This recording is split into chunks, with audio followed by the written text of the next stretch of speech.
Man. This is our May edition. It's so good to have you here. Sorry that we started late. Hi, Bassi. Hi, Super TV. Sorry that we started late. We are waiting for our speaker to come online. He's experiencing a little bit of difficulty. As he comes on, we would add him on. So um, today's topic is it's a very interesting topic because we will be delving into sensitive discussions. We are talking about the financial responsibility. We titled it "Man versus Money." Should the man be responsible for all the finances, handling all the finances concerning the family, or should he share with his partner? So I have our speaker is here, Pastor Precious Oshideko. Let me add him to the stage. Hello, Pastor Precious. Hey, how are you? I'm fine, thank you. Good morning. Good morning to you because you're speaking to us from the States. It's Yeah, yeah, it's evening. It's almost evening here, late afternoon. it's So morning thank here. yeah, good morning. Good morning. So thank you so much for taking time out to join us hmm and to give your contributions as to the topic that we have today to share. I know, as a pastor, you should be with the congregation right now, but you're taking time out with us, so it's much appreciated. So before we continue, I just want to share with those online right now who Pastor Precious is. So Pastor Precious Oshideko is the founder of Arite Zale Consulting, a global training platform that equips people to explore modern work opportunities and connects them with practical resources for harnessing their full potential. He has organized and spoken at youth conferences in over 100 higher institutions in Africa, United States, and Asia. He is currently stirring the strategic role of vice president in a Fortune 100 company. He is popularly known for his Not Too Old conferences, where he inspires participants to pick up their boots and keep running. So, Pastor Precious, once again, thank you for joining us. You're welcome. Yeah. So we'll get going before we have people that have already started sending in questions. Um, I know this is it's a sensitive topic because it's not one shoe that fits all. It depends. It varies from couple to couple. I know there are one or two couples that have been able to navigate this and have shared responsibilities financially to taking care of the family. But there are others that have not successfully done that, and the man shoulders the full responsibility, financial responsibility of taking care of the family. So I would hand over to you, you know, based on our discussions at hand. What is your take on this? Okay, thank you so much, and thank you everybody for this opportunity. Thanks, Brother George. We've known from way back. I appreciate this platform. When I first saw the topic, I reached out to you that this is subjective. This looks like a topic that had to do with personalities, individuals, culture, family background, family orientation. Um, I've had a number of friends. Many years ago, I have this friend that he's rich, so he told me he believes his wife should just take care of the house, take care of the kids while he does the work. He said, Precious, I'm not complaining. I can take care of it. So I said, good. Then I have this other friend that is richer than this first one, but then they are not friends. They don't know themselves, but I know each of them. You understand? So I was talking with the second one, and he's having problem in his marriage. His issue is my wife just wants to stay at home and do nothing. I have a cook, I have a cleaner, I have a gate man, I have everything. I don't know why she wants to stay at home.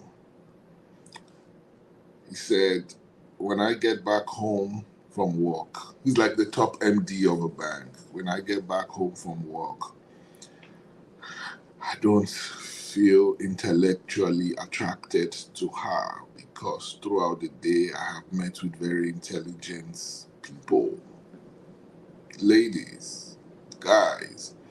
So to see somebody just watching African Magic all day and just sitting at home, he said it doesn't stimulate me. I don't feel like talking to her. Then he said, my mom had several shops. His mom is a serial entrepreneur in Ibadan, very rich woman. So he said, in my picture, when I picture women that way, not sitting at home. So I had a separate meeting with the wife while he wasn't there. And she said, my dad provided everything for the family.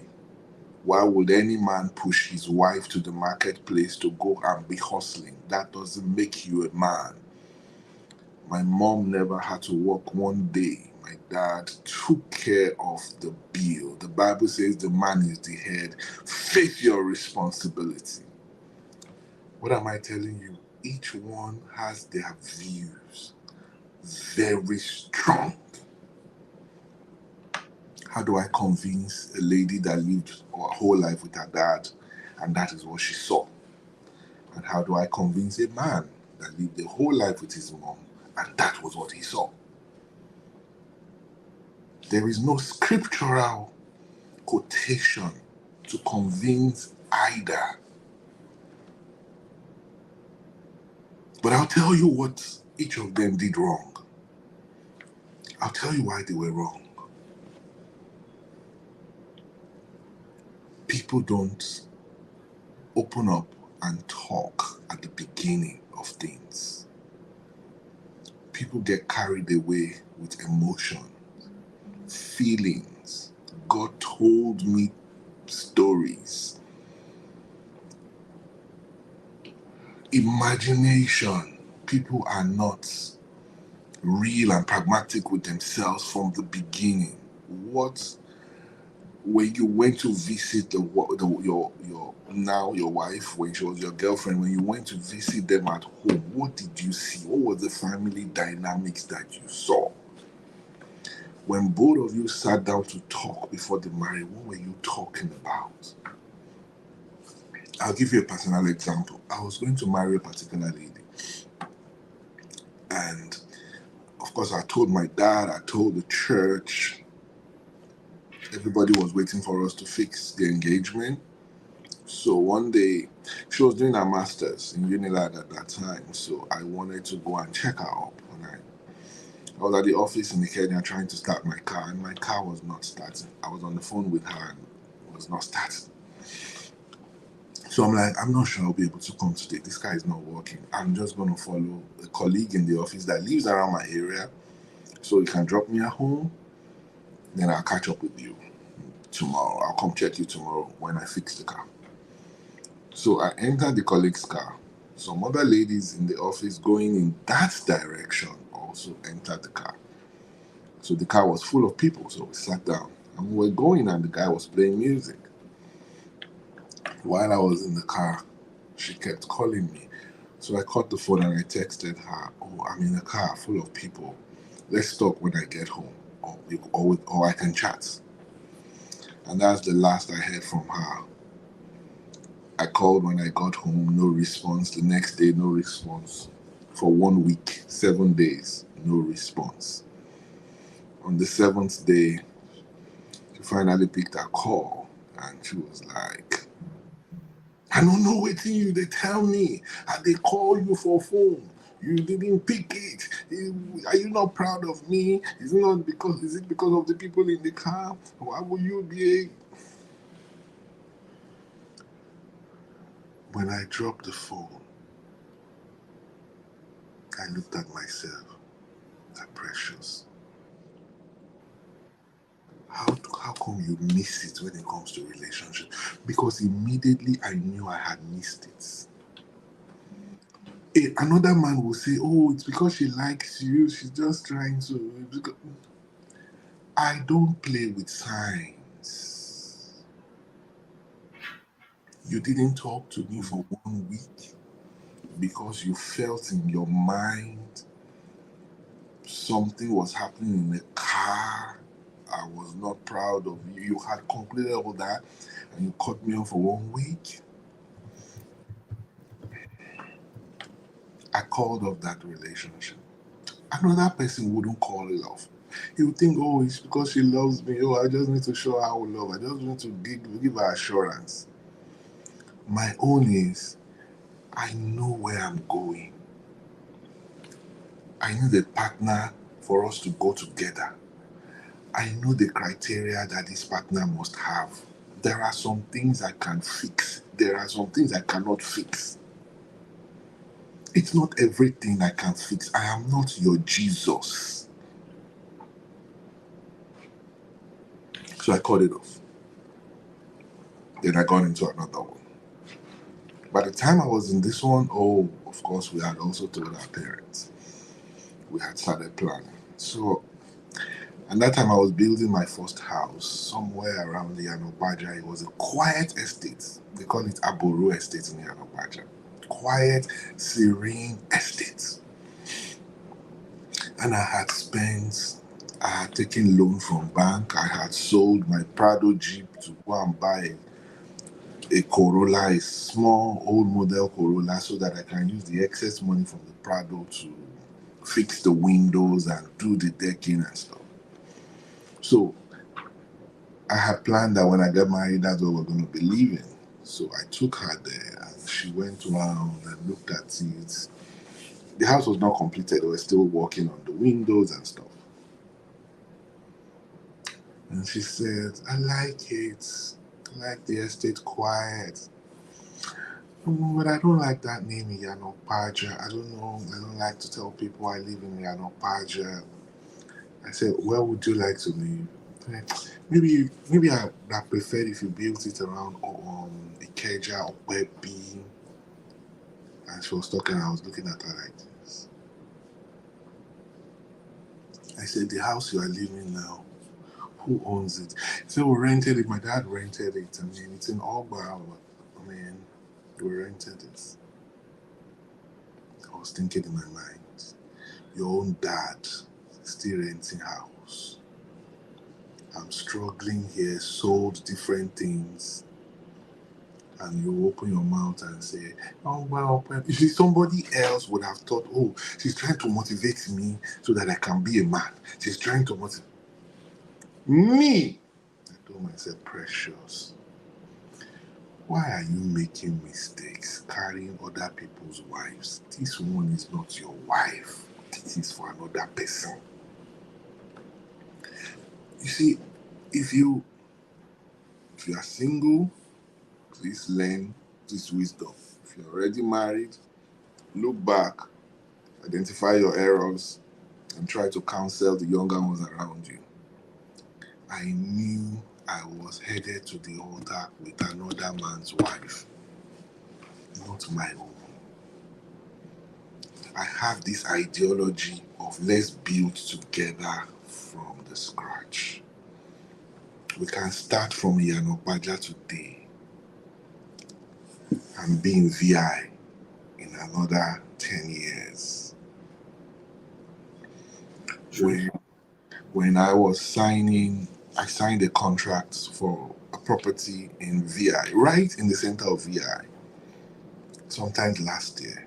And while I was signing it, I remembered that 10 years ago story. Because I needed somebody that we can go on the journey. It's a journey. I know some men want to be superheroes. I want to do everything. I will test everything. I plan to live long.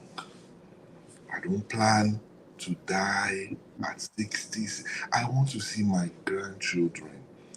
I have observed, it's even common in this America, the people you see are grandmother. Ah, that's my grandmother. Where is grandfather? Oh, he died about 5 years ago. Oh, he died about 10 years ago. People are killing all these people. And you see the grandmother, they're here. I love my grandchildren. This one is my great grandchildren. You see, take it. Whatever decision you make sure you take it easy on yourself as a man. I will not say share accounts with your wife, share everything, because it is not all women that are also wise at the same time. If I give my wife $10,000 that keep it for me for the next 2 years, in 2 years when you come, you will get it in the exact note that it is in. In 2 years, it doesn't apply to other women. You give it to another woman, you say, you know that time that I told you that my hair, I need to this thing. I took some of it. You know that time that I said you didn't have money, I just said, let me borrow it so that by the time you are asking for the money, it might be 1.5. You can't do anything. So I cannot. You are the one that knows the tendencies, the character of your partner.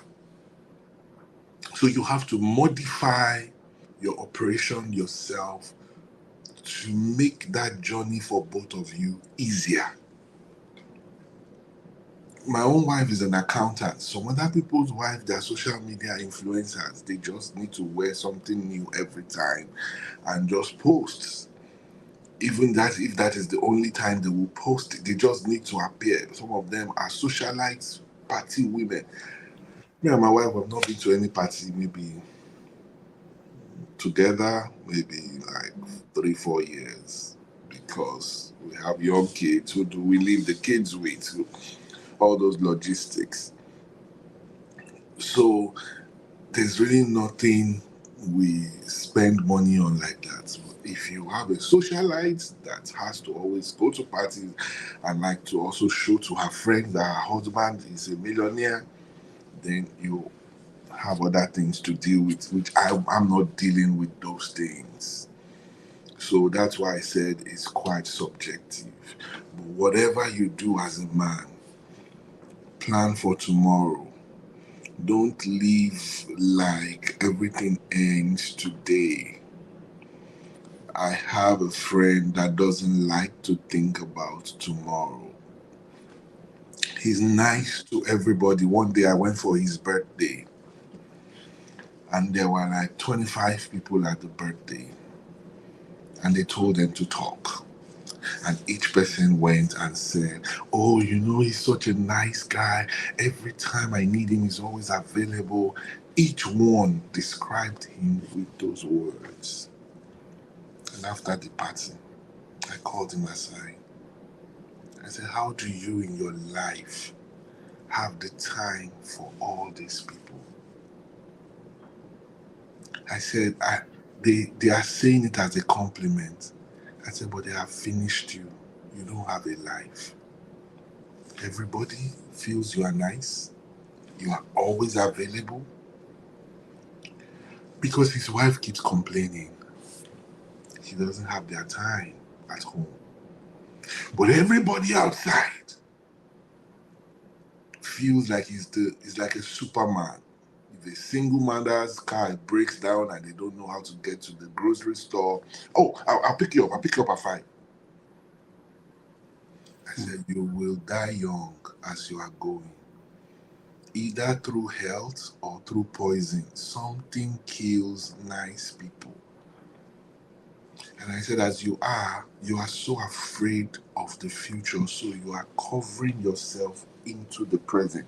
You're so engrossed into today, into people you want to be nice to today, into people you want them to like you today, or into old friends. Because when he's in Nigeria, he's visiting all the old friends, old cousins that he has not seen. He wants to see everybody. I said, you're so attached to the past. You see, there needs to be a balance. There is a future you need to prepare for. Many men have entered that future with nothing. With nothing. Because they lived so much for the present. They lived so much for cheer, for helping this family, helping that family. Help yourself first.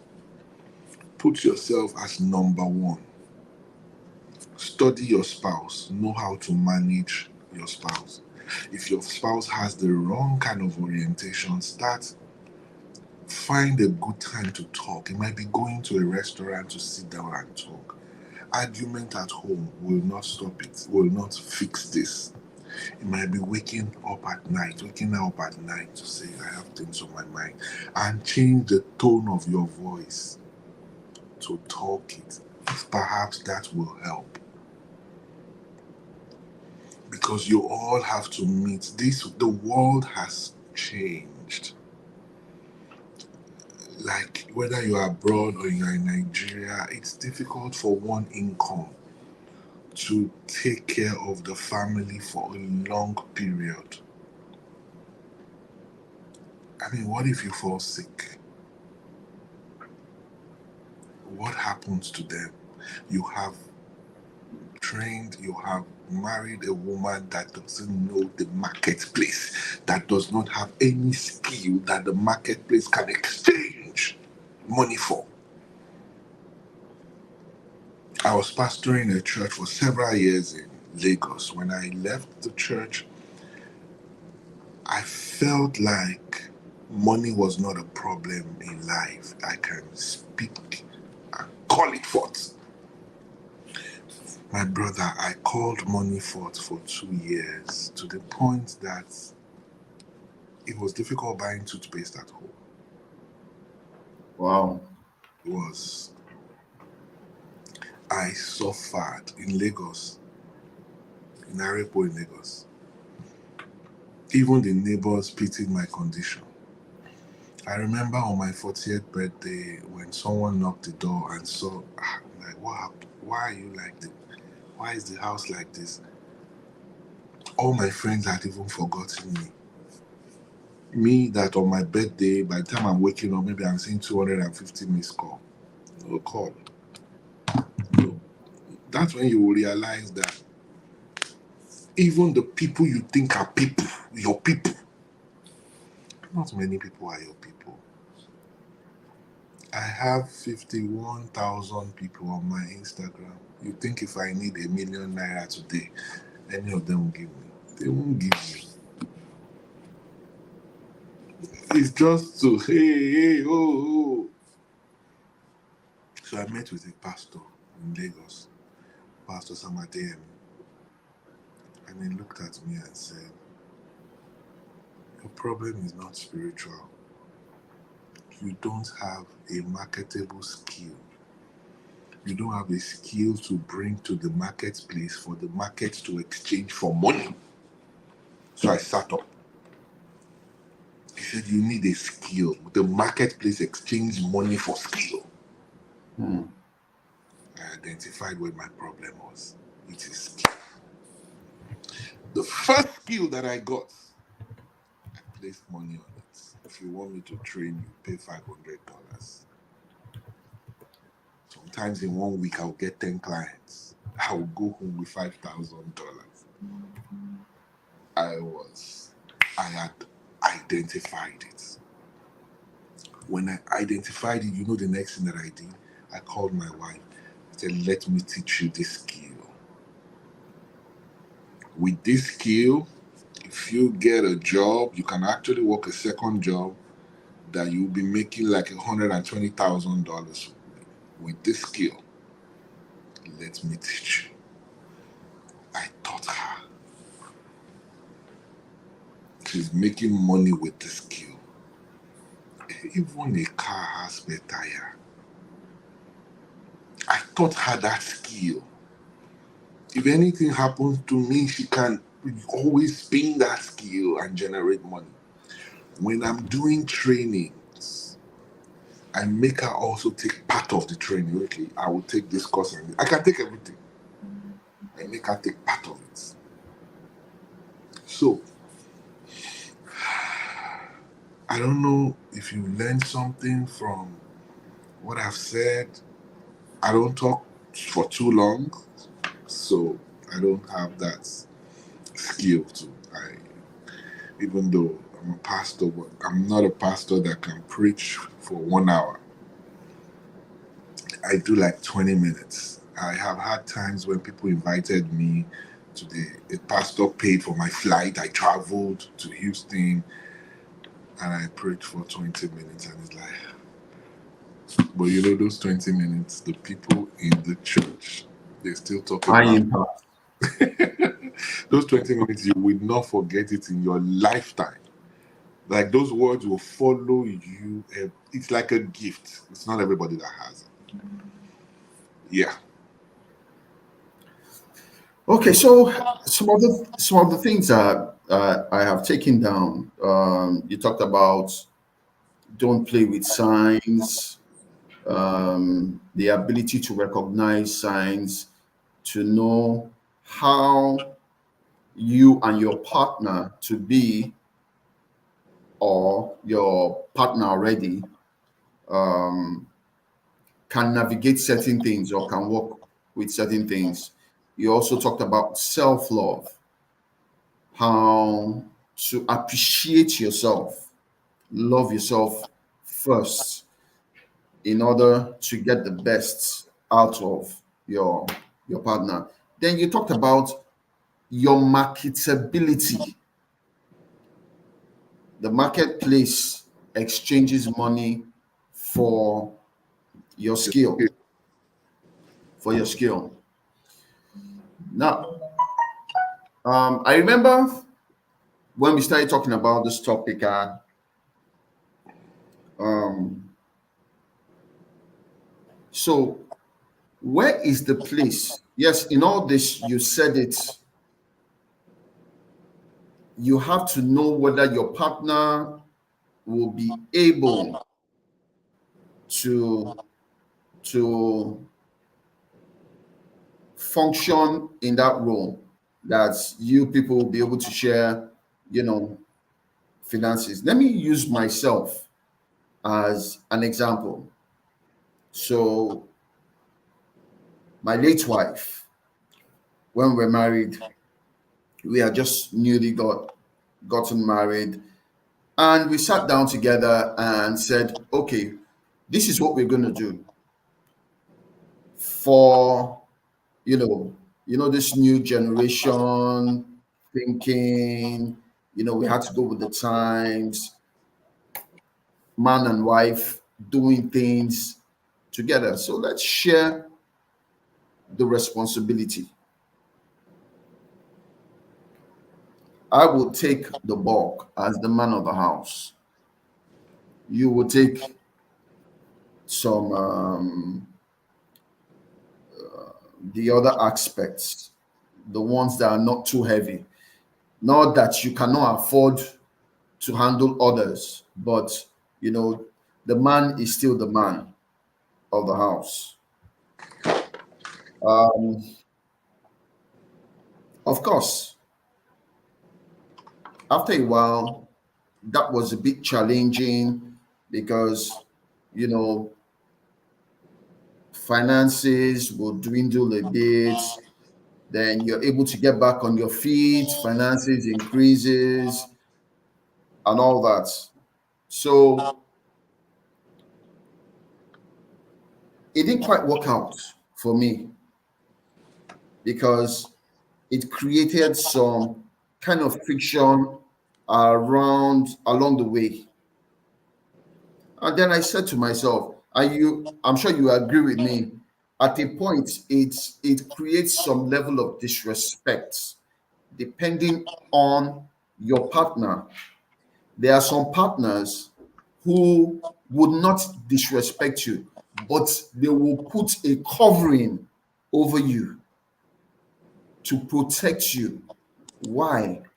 Because both of you are in this walk together. Yeah. So, of course, after a while, I came back and said, you know what? I'm going back to the way our forefathers used to do it. What's that way? I mean, I grew up in a family where my father handled everything. My mother did business.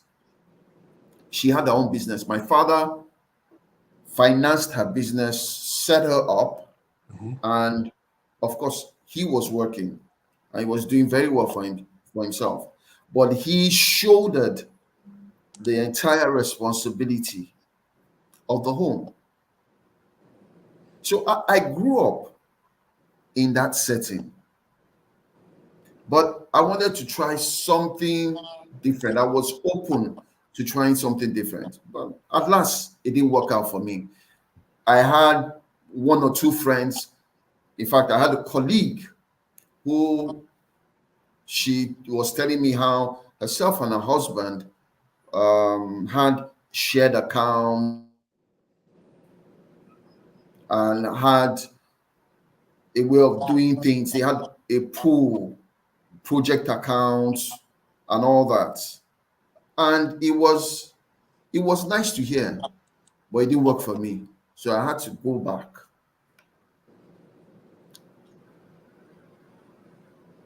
Pastor Precious, are you with us? Yeah. Yes. Can you hear me? I am. Can you hear me? Hello? Pastor Precious, I am here.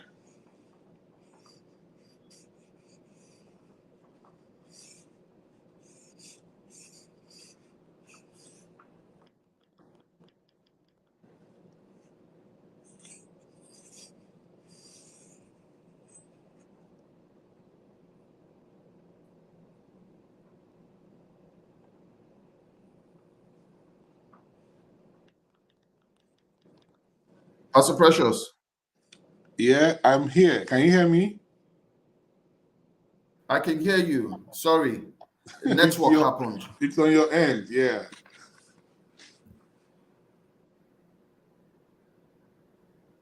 Hello? Yeah, Hello. I guess as much. So I have um,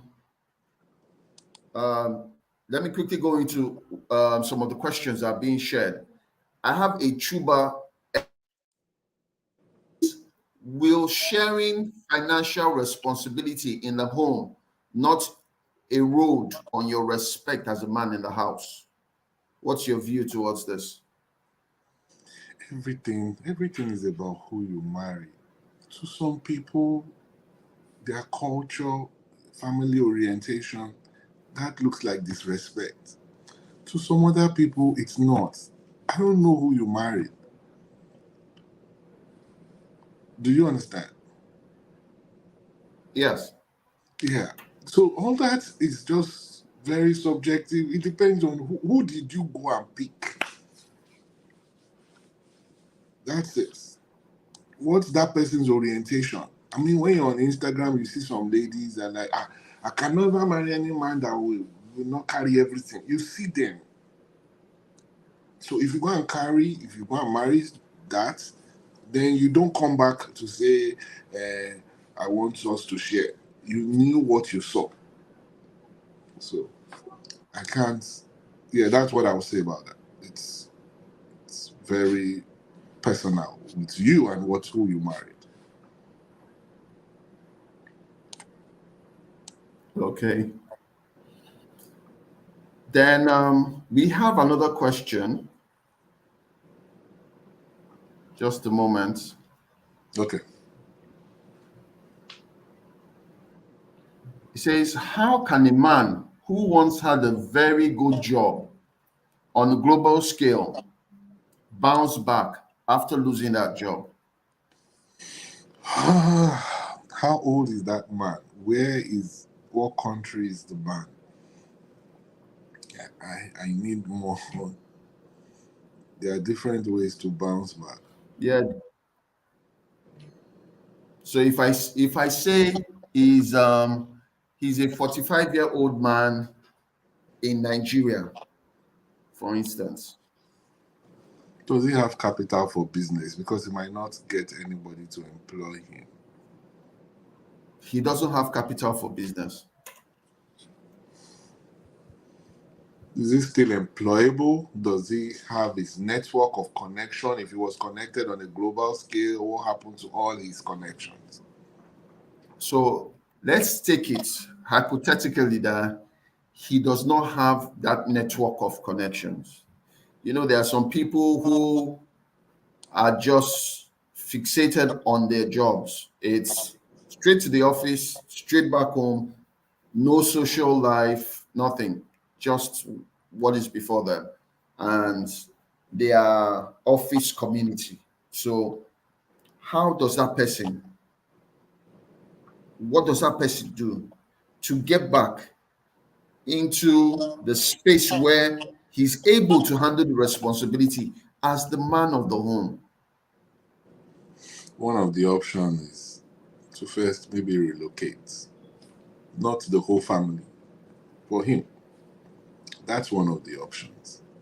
And if you have the way you described him, if he has operated at that level, you see, wherever he relocates to, he just need like 1.5 or 2 years. He will get back. And the reason why I'm saying relocate is because we don't really have an enabling environment in Nigeria. If you are working with maybe UBA and they kick you off at 45, it might be difficult getting into Zenith Bank or getting into Mobile. It might be extremely difficult.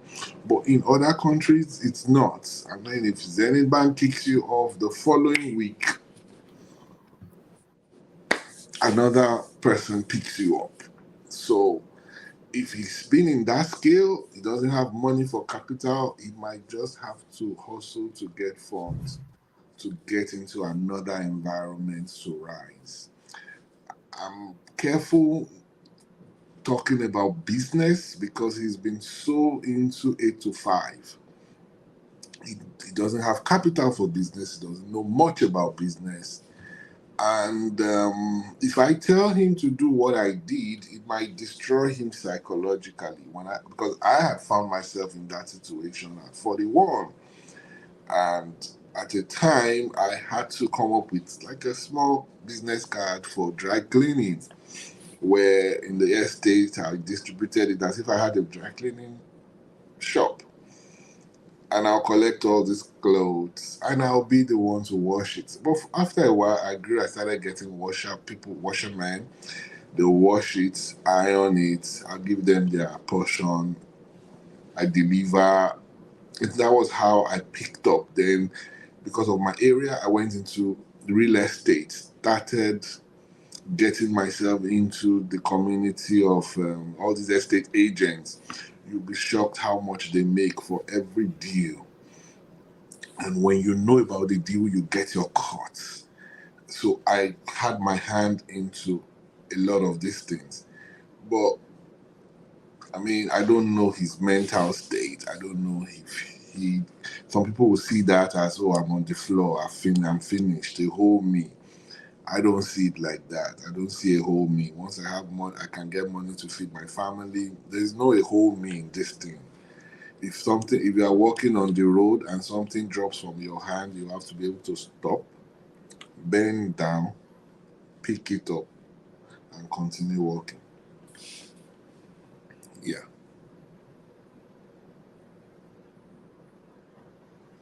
Are you there?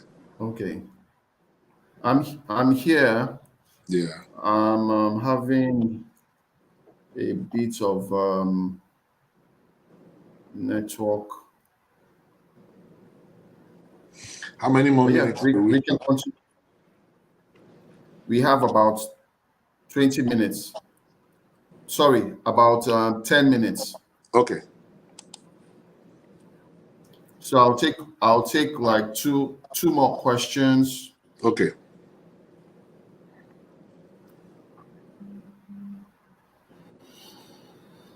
So the next question is how do societal expectations around money and masculinity contribute to toxic masculinity, and what can men do to break free from these harmful stereotypes? Hmm. Society expects, family expectation, especially your firstborn, you're a man. Let me give you something to make you laugh. Recently, we had a family project where my younger ones put all the lists together and gave everybody portion. And of course, before now, I mean, the firstborn, sometimes I will even clear everything and tell them, oh, don't bother, I fixed it. I told them, I said, why did you give me the highest amount to contribute? He said, you are the firstborn. I said, I'm the firstborn. I'm also the closest to retirement. I should not be given the highest. I have done my bits. Young, I said, the youngest should be the one giving the highest. People should change the way you think. Do you want to kill your firstborn? Do you want me to go broke at retirement? Try to think. We need to change the way we think. And I was not ashamed to say it because that's reality. This future that we keep talking about, it's come. The hair is growing gray. The energy is not like strong as before, but you still want to be Superman. Superman to who? Do you understand? When you're broke, busted, and inside the house, the society does not even remember you. I don't, you see, this society is very brutal. Society has been brutal on me. I have had programs where I had 100,000 people in attendance, 100,000. How come none of them asked after me when I was broke?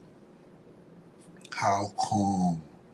I've had times when I sponsored uncountable people's education, paid for their school fees. How come they didn't remember me? They forgot about me. Many were getting married. They didn't even think of sending me invite. Societal pressure, you are the one putting it on yourself. You are not as important as you think. First of all, settle that in your mind. You are not that important. You're only important to yourself and your kids. When you settle that in your mind, the society will fade away. They mean they don't mean anything to me. When I was doing my Instagram video, somebody was trying to advise me. You have to constantly be doing and so that you can keep your audience. I was looking at the person like, who do you really think you're talking to? Who are the audience? Who gives a damn about anybody? If I have something to say, I post a video once in a month or once in 2 months. I post when I have something to say. I don't owe anybody anything. They don't owe me anything. I don't care about keeping you for anything because you don't mean anything to me like that. Because I also don't mean anything to you like that, right? So when you have that mind, you can focus on yourself and leave the noise outside. I have seen people that were top people in government. Many are retired now. They are in America. Sometimes they are looking for who to gist with on the phone. The younger generation does not even want to hear their gist. Their own mates too don't want to hear their gist. Nobody wants to talk to them. Your words seem old. You keep talking about old times. Nobody wants to hear it. Society does not even want to hear you. They don't want to hear from you about your experience. They don't want to learn from your experience. No TV station is inviting you. Nobody wants you. So when you know that time is coming, you will forget about societal pressure.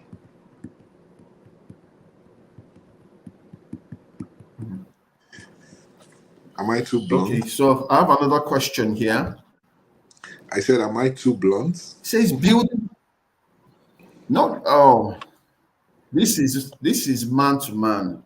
I Yeah. mean,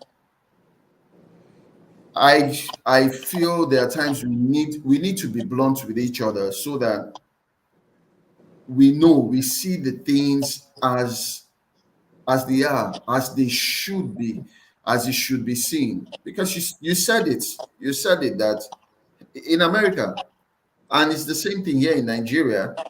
You see a lot of grandmothers, but where are the grandfathers? They are nowhere to be seen. Yeah. They're nowhere to be seen. So these are issues that need to be talked about. So let me go to the next question. Chuba is asking, he says, building a house to live in versus building to sell while still renting. What do you advise a young growing family?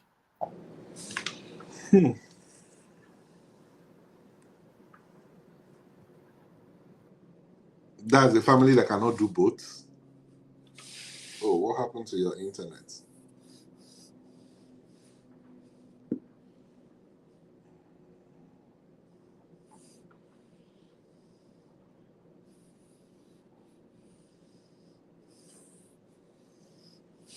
Are you there?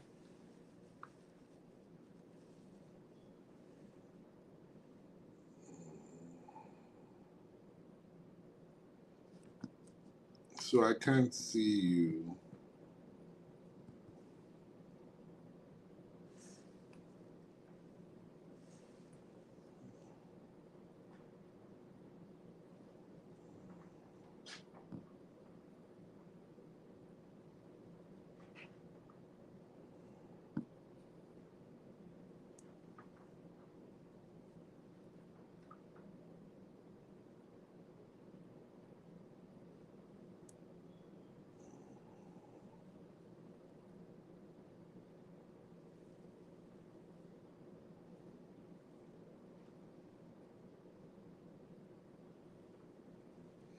I'm waiting for him.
What happened?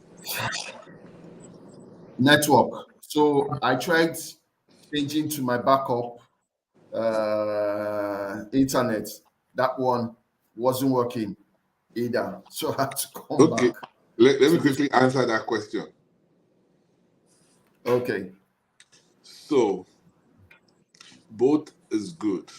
I mean, if I had an option, I will do both. The reason, for example, for me, somebody would have said, okay, first of all, rent, then I had some frustration with renting. I mean, where I had paid for rent, and after like 1 year or 2 years, the landlord says, I've sold the house, you need to move out. I paid another rent, and maybe I planted some flowers in front of it, looking good. Then the landlord comes and says, oh, I want to sell off my house, a new owner, or they want to increase rent to a measure that I cannot even afford at that time. So I got frustrated with all this. Where is my money? Move out. I've sold. That was what pushed me to go and rent, to go and build my first house. But maybe what I should have done is also to plan to have a terrace building. It could be two terrace building on a plot of land, live in one and sell off one, because the guy that is talking about selling is thinking about business. Um, is thinking about business. So if it's an area where you also would have even loved to live, a lot of architects are designing fantastic things these days. There's a lot that they can do on half a plot of land. I can send you some pictures after this meeting of some ideas. So you can actually have the one you leave, then sell the other one, use the capital to continue. So I just don't like that idea of, because I'm already living here, my kids' school are not too far away, then they keep moving me. Oh, I've sold it, or I have to move out, or you have to move out, or you can't plant flower here, or you can't plant mango tree here. I want to be able to plant my mango tree and see it till it starts fruiting. These are the things that pushed me to go. I want to build my dog house at the back and have it there. So these were things that pushed me to go and have my own.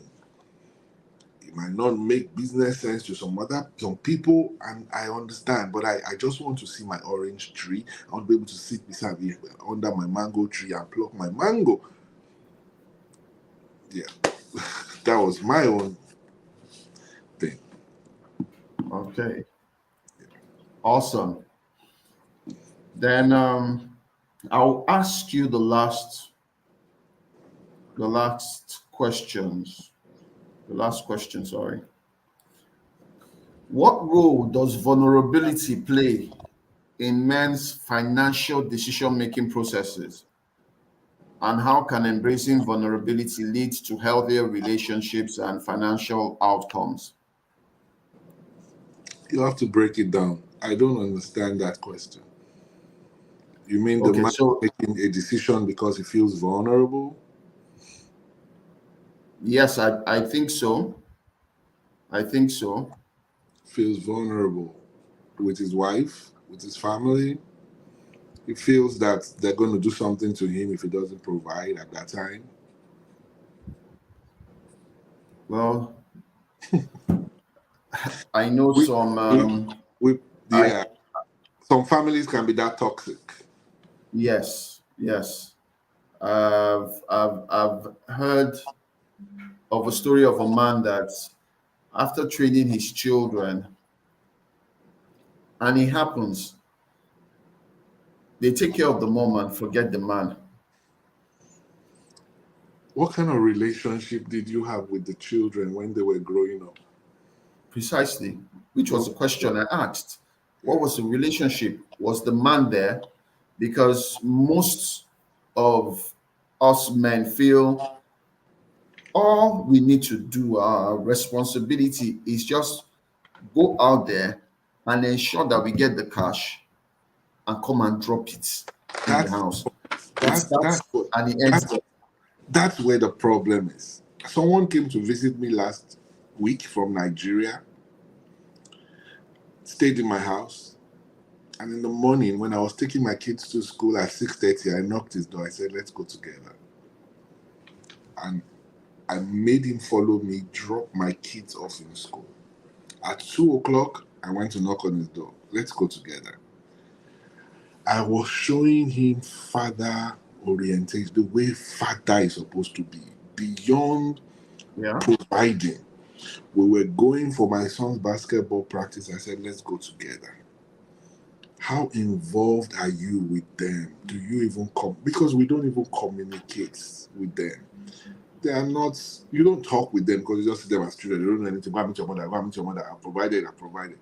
Yes, when they are older, they will go and meet their mother. Precisely. You just said it. Go and meet your mother. So don't be surprised that when they grow old, They will it's back. their mother who was there, eh?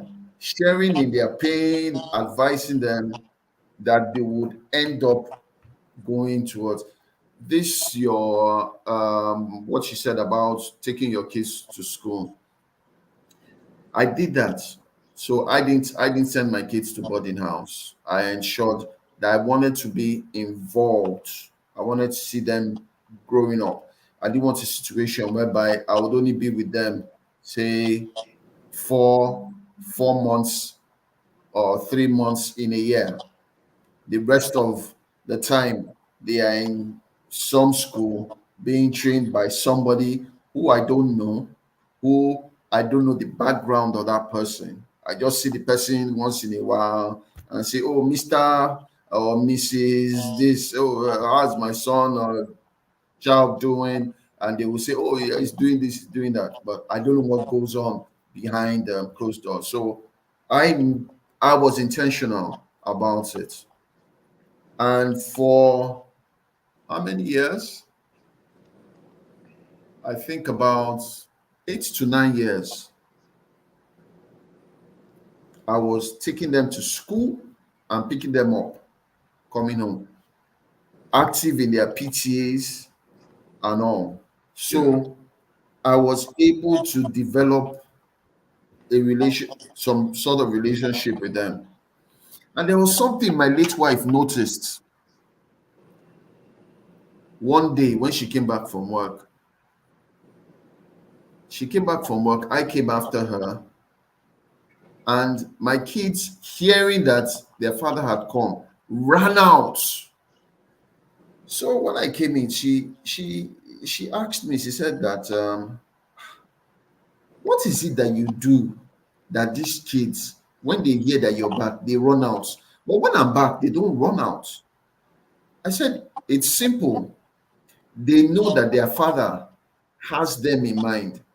Because I had this thing of, okay, as I'm coming back home, I'll buy them a pack of Pringles, for them to share, or one each. How much was it? At that time, it wasn't more than three, 400,000, 400 naira for a pack of Pringles and a drink. Mm-hmm. So they will come. The first thing they want to know, what did daddy buy for them? But the fact that they knew that daddy would always think of buying something for them, so they would run out. So I think these are the things that we need to cultivate to as parents. And it's like I say, it all boils down to value Yeah. and what you want for your family. Yeah.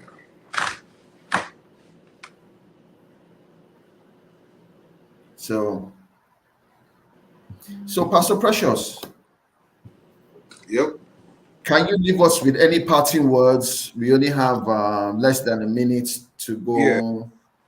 What are your parting words?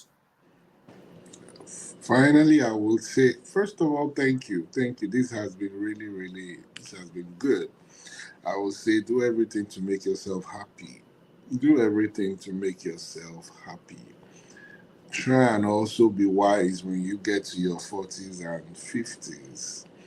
Um, Someone that is planning for retirement doesn't keep girlfriends. Girlfriends, they will steal all the money the limited money the limited inflow that you now have.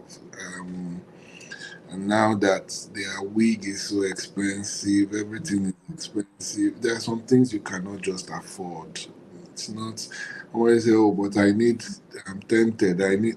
I know about all that, but you cannot afford it. You should have been tempted 28, 35, where you can still recoup. If you land on the floor now, it might be difficult to stand. And all these women outside are merciless. So just be careful. Hmm.